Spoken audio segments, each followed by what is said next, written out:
Hi, everybody. This is the introduction for the Revolution, or you might think of it as Rebellion unit in Politics and Film, PSC 2902. The three assigned movies for this unit are Star Wars: A New Hope. That's Episode 4. The original, the first Star Wars movie that I saw in 1977. Red Dawn, the original from 1984. Don't watch the remake from the 2000s. It is as bad, if not worse, than the remake for Footloose. And then Demolition Man. Um, these are three interesting movies. I know it's one more than usual, but it's hard for me not to assign Demolition Man. You'll see why in a second when I tell you what to watch out for in that movie. Um, and I wanted to give you an array of movies to watch that looked at rebellion in different ways. So, first question to keep in mind is how are these revolutions or rebellions different, and how are they similar? And then I want you to watch very carefully Demolition Man.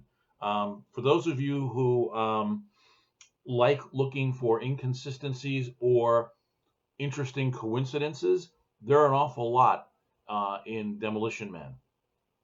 Sylvester Stallone's character here, the Demolition Man, John Spartan, he's his commanding officer in the early part of the movie after the warehouse blows up. That's not a spoiler. And he's captured the evil Simon Phoenix. That's the whole setup for the rest of the movie, played by Wesley Snipes. His commanding officer there is played by the same actor who plays the captain in the Lethal Weapon movies. Um, and interestingly enough, later on in the movie, you get a glimpse of Lenina Huxley's um, office, played by Sandra Bullock, a much younger Sandra Bullock. Um, and there's a Lethal Weapon poster in her office. An interesting little coincidence. Um, Also, for our time, and this goes along with the reading I assigned, sort of after the initial readings were posted, I came across this other one and I put it up because it was perfect, given what we're going through today. Um, this society that has grown by the 2030s has a fear of touching and exchange of bodily fluids as the result of a number of different global pandemics.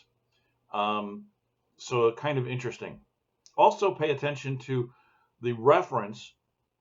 Um, there's a reference when Bullock and Stallone are alone in the car, um, where she refers to, or he asks her, "How do you know so much about me?" And she said, "Well, I went and did some research at the Schwarzenegger Library." And then she follows it up with the Schwarzenegger Presidential Library. And he gives her a side look, and she says, yes, he was so popular as the governor of California that we changed the Constitution. We amended the Constitution to allow him to be president because our Constitution does not allow foreign born citizens, those who've been naturalized, to serve as president. So it's an interesting little tidbit there. 1993, 10 years before Schwarzenegger ran for and became governor of California. So the movie essentially predicts one, our current society and our fear of touching, and um, the election of Arnold Schwarzenegger as governor of California. Kind of an interesting little twist. And it's also kind of interesting because around the same time, Schwarzenegger starred in a movie, I think it was called The Last American Hero or The Greatest American, something like that. Last American Hero. Greatest American Hero, I think it was a TV show. Um, and it's a movie where a kid gets a golden ticket and he can enter into movies. And Schwarzenegger plays a cop, and the kid gets into the movie with the cop. And the kid is constantly trying to prove to Schwarzenegger that he's merely an actor by the name of Arnold Schwarzenegger, and that this is all a fake, and he needs to help him get out of the movie. And they go into a video store, and there is a cardboard cutout of Sylvester Stallone as the Terminator.